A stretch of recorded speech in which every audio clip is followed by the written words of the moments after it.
Savings எதுக்கு பண்ண போகிறோம், பண்ணும்போது நம்ம என்னென்ன பாயிண்ட்ஸை கவனிக்கணும், என்னென்ன அவென்யூ அவைலபிள் சேவிங்ஸ் பண்ணுறதுக்கு கிடைக்குதுன்னு சொல்லி பார்க்கணும்.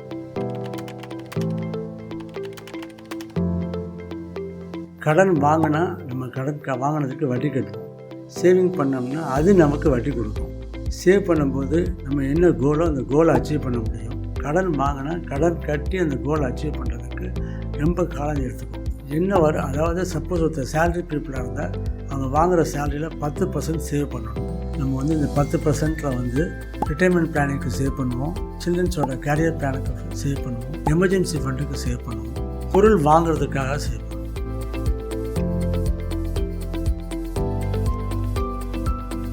சேவிங்ஸ் நீங்கள் பண்ண போகிறதுக்கு முன்னாடி சில ஃபேக்ட்ஸ் எல்லாம் பார்க்கணும். ஒன்று, நம்ம சேவ் பண்ணுற போகிற என்ன மாதிரி ப்ராடக்டில் சேவ் பண்ண போகிறோம், அந்த ப்ராடக்டோட லிக்விடிட்டி எப்படி இருக்கும், லாக்இன் பீரியட் எவ்வளவு, டாக்ஸேஷன் எவ்வளவு மினிமம் அமௌண்ட் சேவ் பண்ணலாம், மேக்ஸிமம் அமௌண்ட் எவ்வளோ சேவ் பண்ணலாம், அதனுடைய ஏர்னிங்ஸ் எவ்வளோ இருக்கும், ரேட் ஆஃப் இன்ட்ரெஸ்ட் எவ்வளோ கிடைக்கும், ரிஸ்க் எவ்வளோ எடுக்க போகிறோம், அந்த ரிஸ்க்னால நமக்கு ரிட்டர்ன் எவ்வளோ கிடைக்கும். லிக்விடிட்டியில் பண்ணும்போது நமக்கு எத்தனை நாளைக்குள்ளே அந்த பணம் கிடைக்குங்கிறதையும் பார்க்கணும். ஏன்னா சில இதெல்லாம் ஃபண்ட்ஸில் இன்வெஸ்ட் பண்ணும்போது 3 டேஸ்லேயும் கிடைக்கும், 8 டேஸ்லேயும் கிடைக்கும். Which fund is favourable to அஸ்ன்னு சொல்லி டிசைட் பண்ணணும்.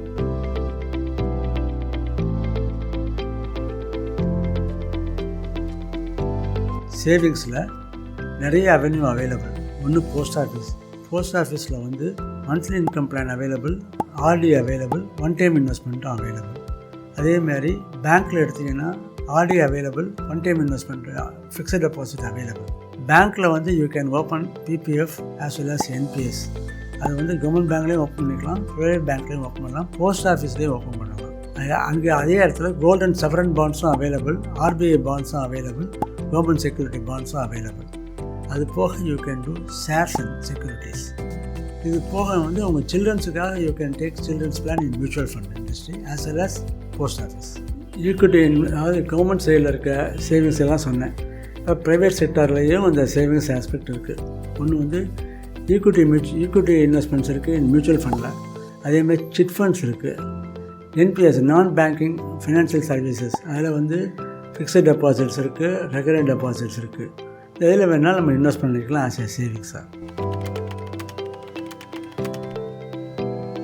போஸ்ட் ஆஃபீஸில் இன்வெஸ்ட் பண்ணுறது ஹையஸ்ட்டு சேஃப், ரிஸ்க் கிடையாது. அவைலபிலிட்டி மந்த்லி இன்கம் பிளான் இருக்குது, ரெகுலர் டெபாசிட்ஸ் இருக்குது, ப்ளஸ் ஆர்டி இருக்குது.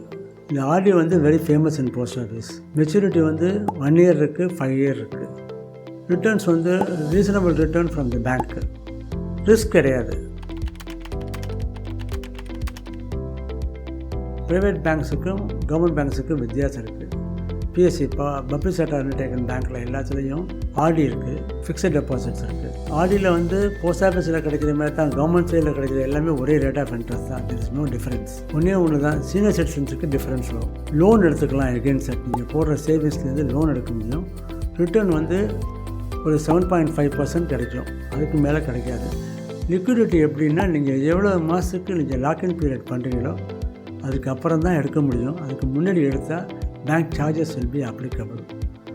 ரிஸ்க் கிடையாது. டாக்ஸேஷன் நீங்கள் கிடைக்கிற உங்களோட இன்கமுக்கு 10% டேக்ஸ் பே பண்ணணும். பிபிஎஃப் அவைலபிலிட்டி பேங்க்லேயும் இருக்குது, போஸ்ட் ஆஃபீஸ்லேயும் இருக்குது. பேங்க்கில் என்ன அட்வான்டேஜ், பிபிஎஃப்பில் என்ன அட்வான்டேஜ்னால் minimum opening balance 500 rupees pay பண்ணி ஓப்பன் பண்ணிக்கலாம். 500 ருபீஸ்லேருந்து எவ்வளோ வேணாலும் பணம் இன்வெஸ்ட் பண்ணலாம். 8%க்கு மேலே உங்களுக்கு கிடைக்காது return. 15 years login period, 5 years once தான் நீங்கள் வித்ட்ரா பண்ண முடியும் பணத்தை. இந்த பிபிஎஃப்பில் ஒரு அட்வான்டேஜ் என்னென்னா இந்த பணத்தை யாருமே அட்டாச்மெண்ட் பண்ண முடியாது. உங்களுடைய லோனுக்காகவோ உங்கள்கிட்டேருந்து பணம் ரெக்கவரி பண்ணுறதுக்கு எந்த அட்டாச்மெண்ட்டும் பிபிஎஃப்பில் பண்ண முடியாது. டாக்ஸேஷன் வர்ற இன்கமுக்கு you have to pay tax for that.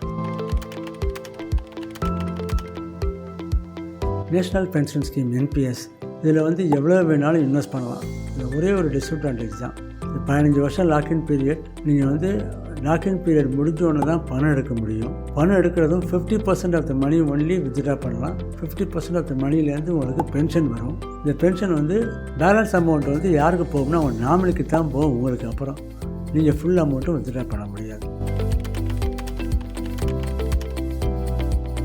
Government bonds வந்து எப்படின்னா த்ரூ டிமேட் அக்கௌண்ட் மூலமாக தான் நீங்கள் கவர்மெண்ட் பாண்ட்ஸ் வாங்க முடியும், வேறு எதுலேயும் வாங்க முடியாது. ரெஸ்ட்ரிக்ஷன்ஸ் ஜாஸ்தி. யூஸ்வலாக வந்து பப்ளிக் கம்பெனிஸ் தான் அதை பை பண்ணுவாங்க, இண்டிவிஜுவல்ஸ் பை பண்ணுறது ரொம்ப ரொம்ப கம்மி. அடுத்து கோல்டு சவரன் பாண்ட்ஸ் பார்க்க போகிறோம். இந்த கோல்டு சவரன் பாண்ட்ஸ் 2 இடத்துல அவைலபிள். ஒன்று வந்து போஸ்ட் ஆஃபீஸ், இன்னொன்று வந்து பேங்க்கு. பப்ளிக் செக்டார்லேயும் அவைலபிள், ப்ரைவேட் செக்டார்ஸ்லேயும் அவைலபிள். எப்போ வேணாலும் இந்த பாண்ட்ஸை வாங்கிக்கலாம். ஆனால் 8 வருஷம் கழிச்சு தான் அதை விற்க முடியும், நடுவில் விற்க முடியாது. இதில் கிடைக்கிற பர்சன்டேஜ் ஆஃப் ரிட்டர்ன் வந்து ரொம்ப ரொம்ப கம்மி. மற்றபடி இதில் வந்து ஹையஸ்ட்டு சேஃப் ரிஸ்க் கிடையாது. இது வந்து போஸ்ட் ஆஃபீஸ்லேயும் இருக்குது. இப்போ பிரைம் மினிஸ்டரோட சில்ட்ரன்ஸ் பிளானும் அவைலபிள். போட்டோம்னா 18 வருஷம் எடுக்க முடியாது. அதாவது குழந்தையோட 18ஆவது வயசில் தான் மெச்சூரிட்டி ஆகும். இது அவைலபிள் வந்து மியூச்சுவல் ஃபண்ட்லேயும் அவைலபிள். மியூச்சுவல் ஃபண்டில் வந்து சில்ட்ரன்ஸ் கேரியர் பிளான் இருக்குது, சில்ட்ரன்ஸ் ஸ்காலர்ஷிப் பிளான் இருக்குது. கேரியர் பிளான்ங்கிறது குழந்தைக்கு பேங்க்கில் அக்கௌண்ட் இருந்தால் அந்த பணத்தை வந்து மொத்தமாக வித்ட்ரா பண்ண முடியும். குழந்தைக்கு பேங்க்கில் அக்கௌண்ட் இல்லை அப்படின்னா ஸ்காலர்ஷிப்பில் தான் அந்த பணம் எடுக்க முடியும். அக்கௌண்ட்டில் ஃபாதரோட அக்கௌண்ட்டுக்கு வரும் ஸ்காலர்ஷிப் வந்து, அதை வந்து யூட்டிலைஸ் பண்ணிக்கலாம். ரிஸ்க் கிடையாது. Nominal return of around 10 to 12% கிடைக்கும். உங்கள்கிட்ட பணம் சர்ப்ளஸாக இருக்கும்போது ஷேர்ஸில் இன்வெஸ்ட் பண்ணலாம். அட்லீஸ்ட் மினிமம் 10% வந்து ஷேரில் இன்வெஸ்ட் பண்ணலாம். லாங் டேர்ம் ஒரு 5 years 10 yearsனு ஷேரை வாங்கி வச்சுருந்தீங்கன்னா அதனுடைய அப்ரிசியேஷன் எப்படியும் 5 times மேலே தான் கிடைக்கும், குறைச்சி கிடைக்காது. டாக்ஸேஷன் வந்து எப்படின்னா உங்களுடைய டாக்ஸேஷனில் வராது. Long term capital gain, short term capital gain 2 இதில் வரும். லாங் டேர்ம் கேபிட்டலுக்கு 10% பே பண்ணணும், ஷார்ட் டேர்ம் கேபிட்டல் கெயினுக்கு 15% பே பண்ணணும். மியூச்சுவல் ஃபண்டில் வந்து 2 அவைலபிள். ஒன்று ஈக்விட்டி மியூச்சுவல் ஃபண்ட், இன்னொன்று டெட் மார்க்கெட் ஃபண்ட் அவைலபிள். டெட்டில் பார்க்குறதுல பார்த்தீங்கன்னா நீங்கள் வந்து கவர்மெண்ட் பாண்ட்ஸ் இது எல்லாத்தையும் இன்வெஸ்ட் பண்ணிக்கலாம். பட் ரிட்டர்ன் வந்து less than 5% தான் கிடைக்கும். லிக்விட் ஃபண்ட்ங்கிறது வந்து பேங்க் சேவிங்ஸ் அக்கௌண்ட் மாதிரி தான், வேறு ஒன்றும் கிடையாது. ஈக்விட்டி ஃபண்ட்ங்கிறது வந்து ஷேர் மார்க்கெட்டில் இன்வெஸ்ட் பண்ணுறது. இதனுடைய ரிட்டர்ன் வந்து அப்நார்மலாக இருக்கும். பிகாஸ் 8 to 15% வரைக்கும் கிடைக்கிறதுக்கு வாய்ப்பு இருக்குது. பர்மனெண்ட்டாக எதுவும் எவ்வளோ சொல்யூஷன் சொல்ல முடியாது. ஆனால் போடுற அமௌண்ட் வந்து லாக்இன் பீரியட் கிடையாது, எப்போ வேணாலும் எடுத்துக்கலாம். 1 yearக்குள்ளே எடுத்தால் they will charge 1% exit load charge பண்ணுவாங்க. 1 yearக்கு அப்புறம் எடுத்தால் எக்ஸிட் லோட் கிடையாது. இதில் ஒரு அட்வான்டேஜ் என்னென்னா, இதில் கிடைக்கிற ப்ராஃபிட்டுக்கு வந்து you have to pay only capital gain tax. இந்த கேபிட்டல் கெயின் டேக்ஸ்லையும் டோட்டல் அமௌண்ட்டில் 1 lakh எக்ஸம்ஷன் இருக்குது. பேலன்ஸ் அமௌண்ட்டுக்கு மட்டும் நீங்கள் டேக்ஸ் பே பண்ணால் போதும். லிக்விட் ஃபண்டில் டெட் ஃபண்டில் 2-3 ஃபண்ட் இருக்குது. அதில் வந்து 5 years login period, 3 years login period funds எல்லாம் அவைலபிள். அதுக்கு தகுந்த மாதிரி ரிட்டர்ன்ஸும் அவைலபிள். ஃபிக்ஸட் டெபாசிட்ஸ் மாதிரி ஃபிக்ஸட் மெச்சூரிட்டி பிளானும் அவைலபிள். நீங்கள் போடுற பணத்துக்கு இவ்வளோ பர்சன்டேஜ் ஆஃப் மெச்சூரிட்டி பிளான் வரும்னு சொல்லி அவங்களே டிஃபைன் பண்ணி முதல்ல நமக்கு அட்வான்ஸ்டாக கொடுத்துருவாங்க. அதுபடி they will do the payments. Chit ஃபண்ட்ஸும் நமக்கு ஒரு அவென்யூ தான் சேவிங்ஸுக்கு. சிட் ஃபண்ட்ஸில் எப்படின்னா மியூச்சுவல் ஃபண்ட் மாதிரி இல்லாமல் சிட் ஃபண்ட்ஸில் வந்து 20 பேர் 30 பேர் அப்படி தான் ஒரு குரூப்பில் வந்து அசம்பிள் ஆக முடியும். அவங்க இன்வெஸ்ட் பண்ணுற அமௌண்ட்டுக்கு ஒரு பார்ட் ஆஃப் த அமௌண்ட் போக பேலன்ஸ் அமௌண்ட்டுக்கு அவங்க பே பண்ணுற மாதிரி இருக்கும். பட் வந்து அவங்க வந்து யார் லாஸ்ட்டாக எடுக்கிறாங்களோ அவங்களுக்கு பெனிஃபிட்டாக இருக்கும். அவசர தேவைக்காக எடுக்கிறவங்களுக்கு வந்து பெனிஃபிட் ஒன்றும் இருக்காது. பட் நமக்கு வந்து அன்னைக்கு ஒரு எமர்ஜென்சிக்கு அந்த பணம் நமக்கு யூஸ் ஆகும். அதுக்கு தான் வந்து சிட் ஃபண்ட்ஸ் யூஸ் பண்ணுறாங்க எல்லாருமே. நான் ஃபினான்ஷியல் பேங்கிங் சர்வீஸ் வந்து என்னென்னா, இப்போ வந்து எப்படி வந்து மியூச்சுவல் ஃபண்ட்லேயோ பேங்க்லேயோ டெபாசிட் பண்ணுற மாதிரி நான் பெர்ஃபார்மிங் பேங்க்ஸ்லேயும் வந்து நீங்கள் வந்து டெபாசிட் பண்ணலாம். they will give more interest than banks. But maturity எல்லாமே ஒரே மாதிரி தான் இருக்கும். It's under the control of RBI and SEBI.